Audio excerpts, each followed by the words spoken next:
बिस्मिल्लाहिर्रहमानिर्रहीम। आज हम थ्योरी एंड लॉ के टॉपिक को डिस्कस करेंगे। तो सबसे पहले हम थ्योरी की डेफिनेशन कर लेते हैं। When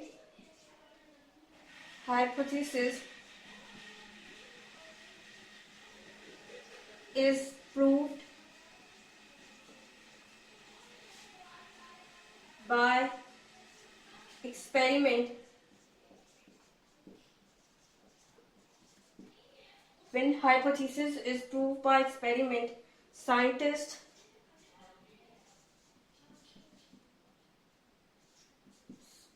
make further hypothesis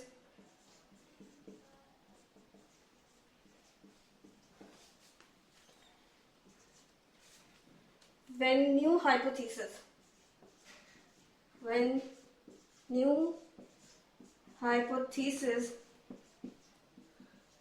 proved by experiment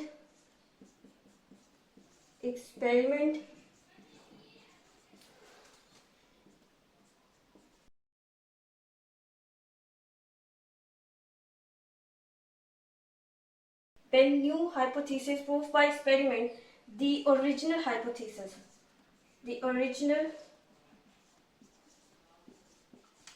hypothesis become theory.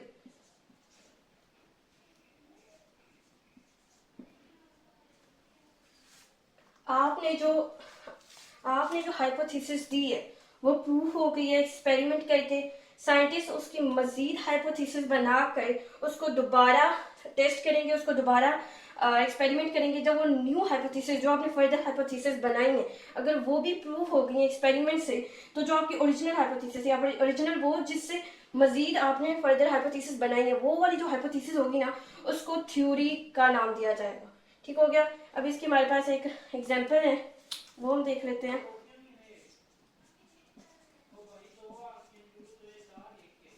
Example हमारे पास है थ्योरी ऑफ एवोल्यूशन।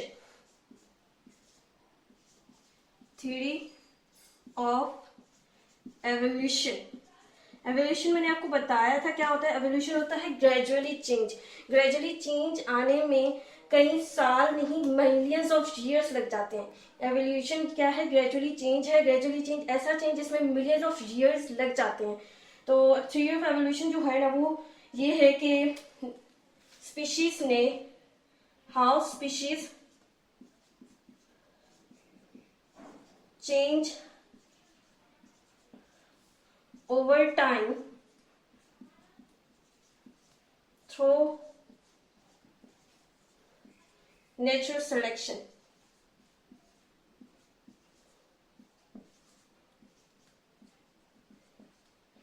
स्पीशीज ने खुद को कैसे चेंज किया? थ्रू नेचुरल सिलेक्शन के जरिए स्पीशीज खुद को चेंज करती आ रही थी। उसकी थ्योरी जो दी गई है उसको थ्योरी ऑफ एवोल्यूशन कहा जाता है और इस थ्योरी को अभी भी मतलब माना जाता है, ये एक्सेप्टेबल है। थ्योरी के बाद हमारे पास आ जाता है लॉ। इसके बाद है हमारे पास law.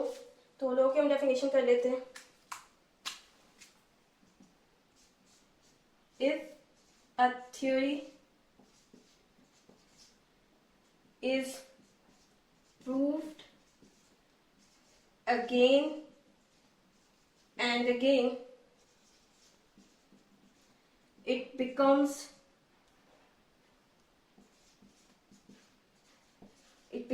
a law।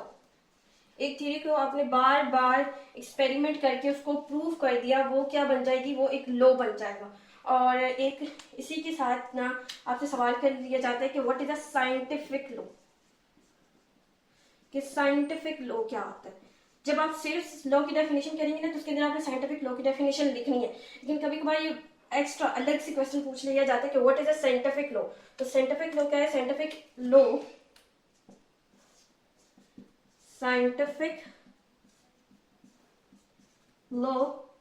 Is a uniform and constant fact of nature।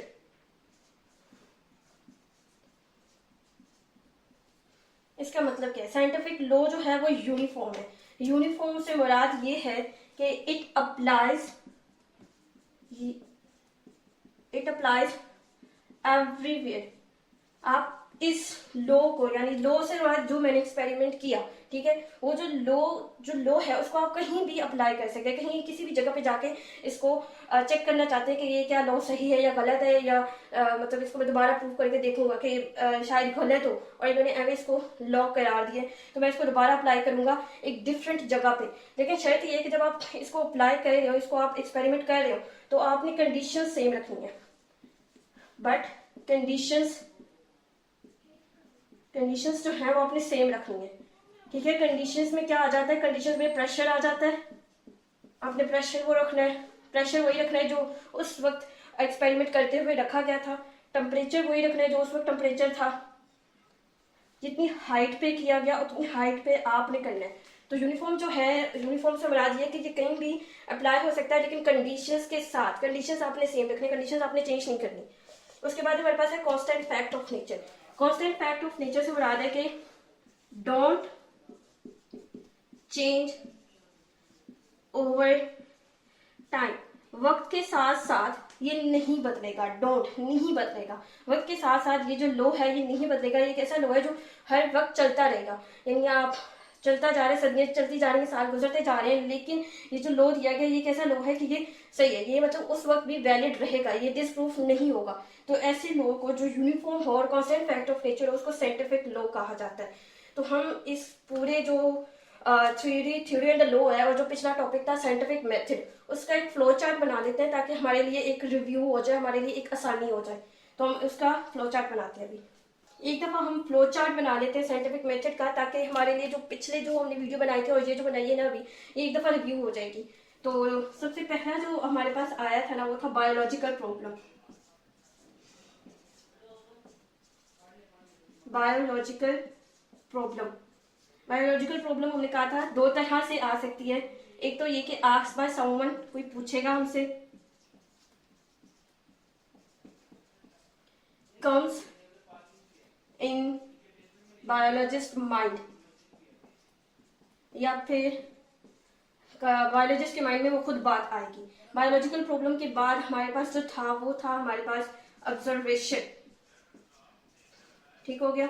Observation बनाई जाएगी प्रॉब्लम को देख के। ऑब्जर्वेशन हमने कहा था दो तरह की होती है। एक होती है क्वांटिटेटिव ऑब्जर्वेशन, एक होती है क्वालिटेटिव ऑब्जर्वेशन।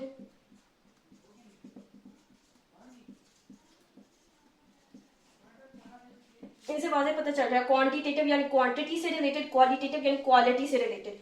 उसके बाद हमारे पास जो थी तीसरा था वो था हाइपोथेसिस। तीसरा जो है हमारे पास वो हाइपोथेसिस। हाइपोथेसिस की हमने 4 कैरेक्टरिस्टिक्स भी पढ़ी थी।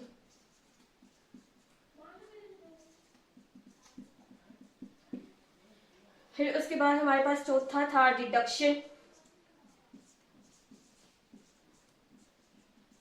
डिडक्शन में हमने एक पैटर्न यूज किया था। डिडक्शन में हमने एक पैटर्न यूज किया था।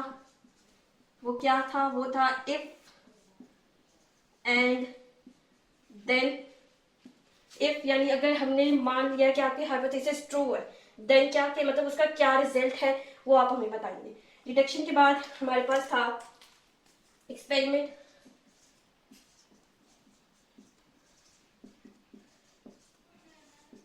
एक्सपेरिमेंट हमने करना है। एक्सपेरिमेंट भी दो तरह के थे, हमने वो भी डिस्कस किया था, कंट्रोल ग्रुप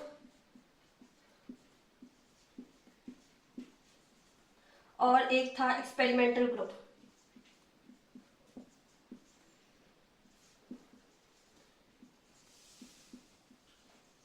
एक के अंदर हम कंडीशन प्रोवाइड करेंगे और एक के अंदर हम कंडीशन नहीं प्रोवाइड करेंगे। एक्सपेरिमेंट के बाद हम यहाँ कर लेते हैं पांचवा। छठा हमारे पास था रिजल्ट।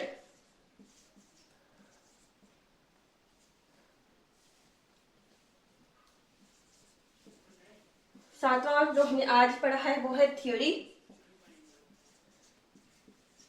और आठवां हमारे पास लो। ठीक हो गया। उम्मीद करती हूँ कि आपको इस फ्लो चार्ट की ज़रूर समझ आई होगी और इस वीडियो की भी समझ आई होगी। तो नेक्स्ट वीडियो में आपसे मुलाकात होगी। खुदा हाफिज़।